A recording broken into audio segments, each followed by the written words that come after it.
Welcome to the Church Communications Podcast. We want to help you become a church communications expert. We understand it's a challenging and ever-changing role because we worked in the church too, which is why we built a community of over 30,000 church leaders that are ready to support and cheer you on. Your hosts for the show are Katie Allred, Kenny Jahng, with special guest host from the Church Communications team. They're here to help you and equip you to better reach your community. We'll talk shop with practitioners, professionals, and communications experts about what's working, what's not, and what's next.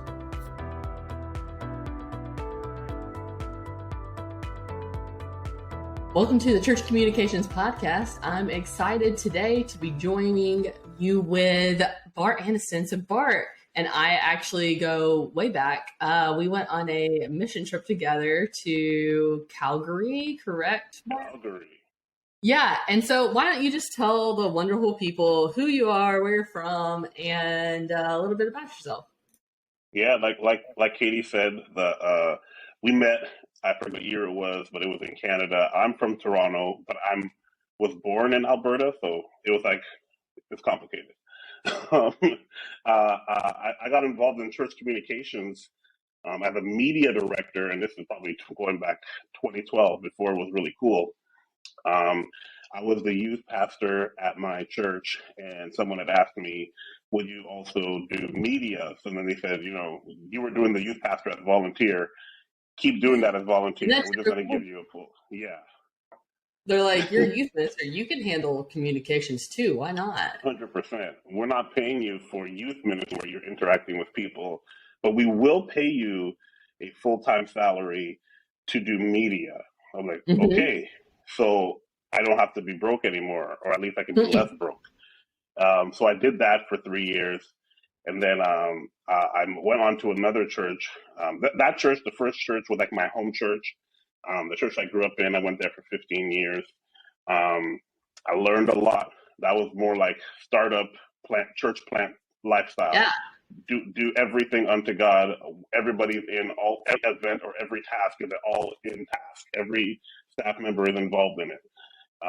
That was a lot of fun, also very crazy, and you could easily get burnt out. And then I moved on to a larger church, in Canada, we would call it a mega church.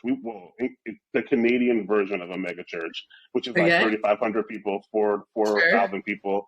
I know in the States and other parts of the world that's not necessarily a mega church, but up in Canada it is. And I learned a lot of processes there, and I was the communications director there, which was a different type of role.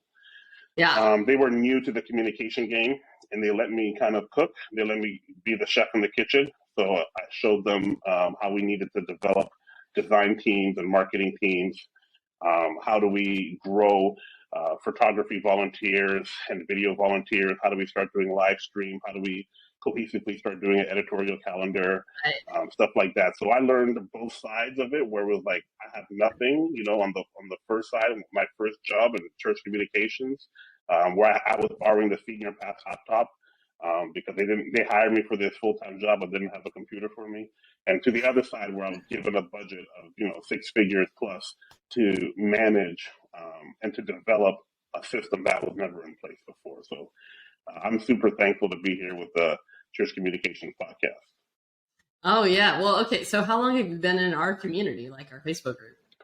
I think I was there when there was literally less than 2,000 people. I've been here for a while. Okay. Bart's just been hanging out in the shadows. Sometimes the shadows. I'm not very good at social media in the sense that I like to look. I don't always comment and share and like. I just creep and keep scrolling and keep it moving. But I do go in there often, especially if somebody I know, especially people we've met in the past, ask questions or post jobs or, stuff like that. Kyler and, Joanna, or people people that I recognize. I'm like, oh, let me see, what are they asking? Because I've since left the church world. And somehow I help more churches. Yeah, that's usually how it goes, right? It's like, you have one job and now you have several jobs. Yeah. I started my own marketing agency, and I didn't think it was going to be I tried to make it a marketing agency for churches, and in Canada, Mm-hmm. I flopped major. We got Brady up here, and even Brady can't break into the Canadian market. So all of his clients are from the States. So it was not working. I thought I was going to be the anti-Brady and have like a Canadian version that could, help churches go digital. And then I'm like, you know what? Maybe I'll just do secular businesses. And then once I started getting my agency framework more solidified, the amount of churches that were recommended to me or found me. So it's all full circle, even though I thought I was going to be done working with churches. I would say 25 to 40% of our business is still consulting or developing strategy and content for churches. That's awesome. Okay, so what is your favorite channel to communicate with a church right now? Like email, I would say Instagram, and I would say email. If I'm communicating with a church and I'm a part of that community, or they're a community that seems to do interesting things, I don't want to just be, not to be all markety on you, I don't want to just be on the awareness phase. I want to be in the consideration phase. I have a little bit of skin in the game. If I like that church, there's a church out here called Bethany Community Center. I'll shout them out. And they just have a cool vibe. It feels like a Portland, Seattle, West Coast church, but in Niagara, Ontario. So it just feels very different. I'm just like, wow. So I signed up to their newsletter. I just want to know what you guys are doing. How are you guys, this chill and cool, but yet still meaningful and genuine in all your approaches online. And it helps me, kind of to keep learning and to keep seeing how things are done in the practical vocational church life, because a lot of my quote unquote experience or practical experience is now a few years away from me, so it takes a little bit of investigative work for me to keep up. It really does. Yeah, no, I agree with that. I've also been a little removed from the church comp space, even though I'm still in it very much. But I've also been like a worker of it in quite some time. So yeah, it takes a lot of going back and forth, right? And like also just investigating and asking questions and seeing like, okay, how are y'all doing things now? What's this about? So yeah, no, that's good. And everyone's so talented now. I feel like I know, right? Coming up. We weren't so talented, guys. We were like barely hanging on by a thread in 2013. I think 2013 we had maybe Photoshop Elements, and that's it. And it was like a bootleg copy. Maybe. That was it, guys. We were barely hanging on. We had Word Swag. Do you remember Word Swag? I remember Word Swag. That was Dude, huge. Somebody's probably still using Word Swag out there, which is good for you. Like I'm not even mad about it. And Dude, I remember I had to ask money to pay for Word Swag from church. I was like, I think I need this. And they're like, can you write a proposal? Yeah, can you write a proposal for the $2.99 that you're going to spend? Like, why do you need to spend $3 on this? That's so funny. No. Yeah, there's like, what's that called? Canva now for, Right. I'm not a big fan just because it limits me too much, but for a regular church worker, and you could have like full teams and make libraries of your standard profiles, and like it's so powerful. There's so many tools out there. Yeah, Canva's insane. I think that more and more people, obviously now you can get Canva for nonprofits and get the free premium version if you have a nonprofit license, which is really great. But yeah, I remember when Canva first came on and I was like, this is pretty cool. We should be using it.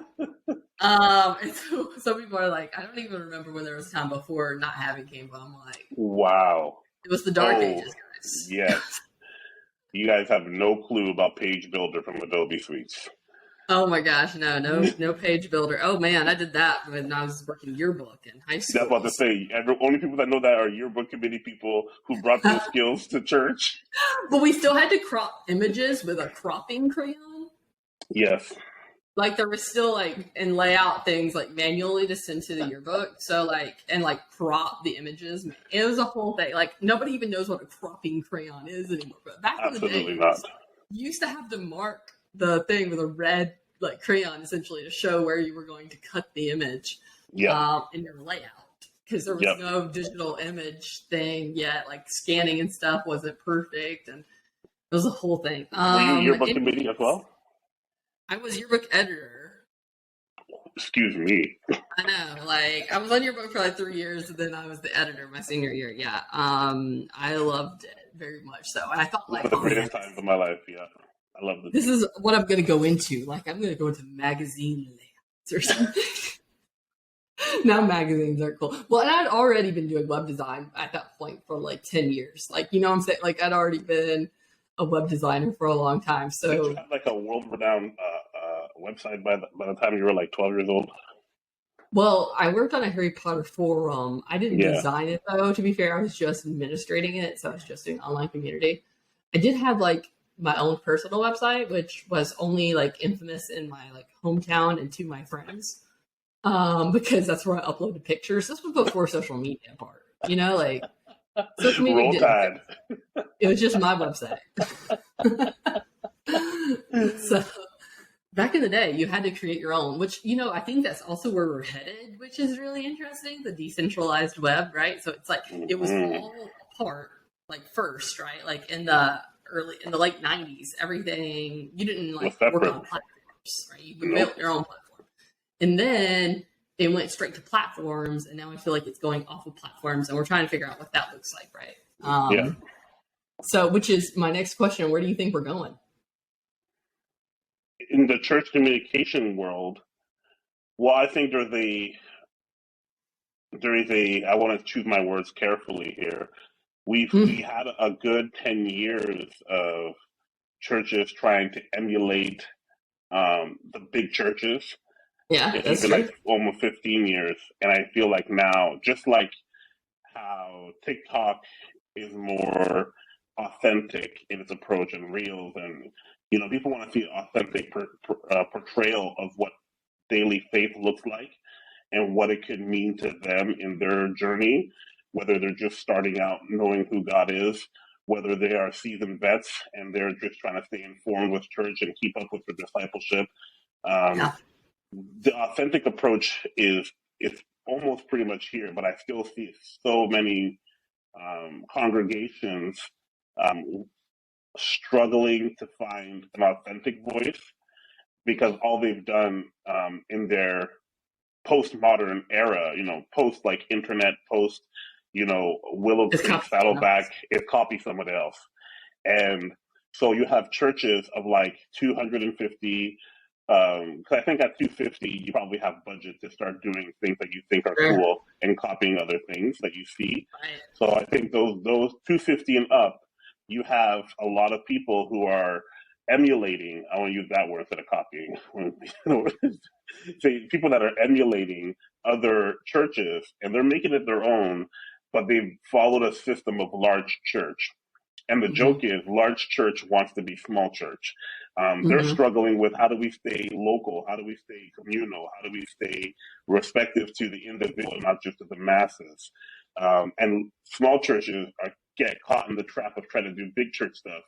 How do we make our whole church small group based? How do we, only get rid of the bulletin and only have everything on our own app? How do we? So this is where like, okay, we got to kind of find a way to go back to the individuals. There's a relationship aspect. Yeah, for like a really small church probably doesn't make a lot of sense. Like having a bulletin is probably fine, like having the paper bulletin. There you go. You know what I mean? I think there's so many ways. So I feel like now it's so weird. I'm in like the target demographic of so many churches, right? Like I'm 36 years old. I have a wife and 2 kids. I live in the big city in my country. I'm kind of a guy, so I try to think of it like what do I look for in a church right now? The only things that I look for, it is strong biblical foundation. It has something that will teach my kids strong biblical foundations, and that it has an organic way for me to interact with real people.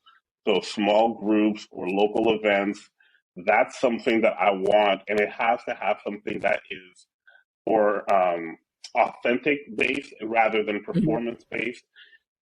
I'm okay if you want to have the lights dim and if you want, to have, your click track smoke machine and the music bumping, but at the same time, that doesn't do anything in terms of what I'm looking for. We're kind of in like a transitional period looking for a home church. I love the church that I attend right now. It's just getting a little too far with the kids and everything. So for me, I'm just like, okay, so we have this really cool church, the church I go to. It's a big church. It's Church of Thousands. Yeah. Everyone knows this church. At the same time, I'm like, we can check out this small church, and it feels completely different, but it feels so much more connected. And I think that's where church communication has to try to resolve that gap. How do we make people feel more connected in a world that is going so fast? Katie, do you remember being bored? Remember, like, we used to just be bored, and you used to take time. Everything took time. You wanted to load up the computer, it would take time. You wanted to, switch channels, it took time. It took like 2 seconds in between each click to flip through channels. Everything took time, and now everything is fast. Commercials slow you down. Think about that scene you just watched, and maybe we'll come back in about 2.5 minutes. So we got to slow it down a little bit. Yeah, no, I agree with that. Okay, so on that note, what's one thing you wish you knew starting out in church comm, taking it back? Yeah, going back to the beginning, I wish I knew that it was never ending. Sunday is always coming. You know what I mean? Like, there's no amount of work that you can do that's going to be like, wow, we're like done. Like, it's over. We did this one, and there's 53 more or 51 more that are coming up. That will just teach me, I think, to pace myself and to understand that. Not to say that it's a grind, but it's a process. It's like we are perfecting or refining our approach weekly, and we're learning. And I wish I knew that, there would be a lot more people who were like me, who were at that time, you're talking about 2010, 2012, who were new to this industry, and that I wasn't an imposter, and I should probably find a way to try to build community. Maybe I should have started the Church Communications podcast. But I'm I believe you. Yeah, it's right. Yeah, there's something to it. Where I just felt like a big, like, oh, they're gonna figure out that I don't know absolutely anything, real quickly. Even though I got the hustle, imposter syndrome. You knew stuff, Bart. Pardon? I said you knew stuff. I knew stuff 100%, and especially in I knew more than most in 2012 because I was on the yearbook committee, and I was doing, I was already doing like, trying to do YouTube videos, and I was already like doing normal 16-year-old does. So I was already more poised than any adult at 2012 to do any, or 2011 to do any of this stuff. So that's where it's like, I already gone to college and went for Medium and all that kind of stuff. So it was a different vibe. I just thought in the church world, I'm like, I'm not a pastor, I'm just a lay worker. They're going to figure out that I don't know anything. And so I wish I did more to find more community, because there are other larger churches that were around me at the time that I never reached out to be like, hey, do you guys have a media person or a graphic designer? Because we didn't even know what the names to call people. Right. And it was also new, yeah. It was very new. Okay, so this is just some fun questions as we wrap up. Okay, you only have one font choice: Comic Sans or Papyrus. Which one do you keep and why? Wait. So there's the two options? That's it. Oh, Katie. For the rest of your life. I was so ready to give a response saying I can only pick one font, and then you gave only two options. Like, I don't know why this is so hard, and it's also like, it makes me mad that I'm so opinionated about this, because every designer on the planet is opinionated about this. Yeah. I'm just gonna say I'm gonna go with Papyrus. I'm gonna keep Papyrus. Okay, so Papyrus everything from now on. From now on, Papyrus. You know what? I lied. Comic Sans. It looks more like my handwriting. Okay. All right, so we've got back. We're good Comic Sans now. Okay. They're both bad. They're both not great. No. Okay, so tell me, what was the choice that you were going to make if you only had one font choice and it was any? My favorite font on the planet, which is Helvetica. Helvetica? Nice. Yes. Just Helvetica. Every project I've ever done in college and high school, even my current logo for my agency, it's all Helvetica. Just Helvetica. I'm obsessed with it. I've seen it done in many ways. I have artwork in my Helvetica. It's a thing. It's it for you. It's for me. Yeah. It's the best one on the planet. Okay, one last question. You are alone on a deserted island with only one CCM album to keep you company. What is it? Ooh. One CCM. Do I want to go nostalgic or do I want to go, a little newer? I just want to put it out there that none of the latest music is doing it for me. Not for you? I feel like I'm getting old now, and I'm like, I like what I like. I feel like my parents, I like what I like. You can't change my mind. My era was the best era. You guys suck. I just want to listen to Shout to the Lord. I was going to say, this is, okay, you stole it right there. Shout to the Lord 2000, Darling, check. That's the nostalgia one. The more modern one could either be New Season by Israel Houghton or Live from Another Level. I think those might be like the Israel at his early best, where it was like, oh, this gets different. Like, he's going to be somebody. Yeah. I think New Season by Israel Houghton is the final answer. Okay, all right. So we're going to listen to New Season for the rest of our lives. It's going to be a new season every season. No, that's good. That's good. Yeah, if I was on a deserted island just listening to New Season, it sounds like it'd probably be pretty good. I haven't heard it before, so now I'm like intrigued. So I'm going to go back and listen to it. You've heard it. You just don't know that you've heard it.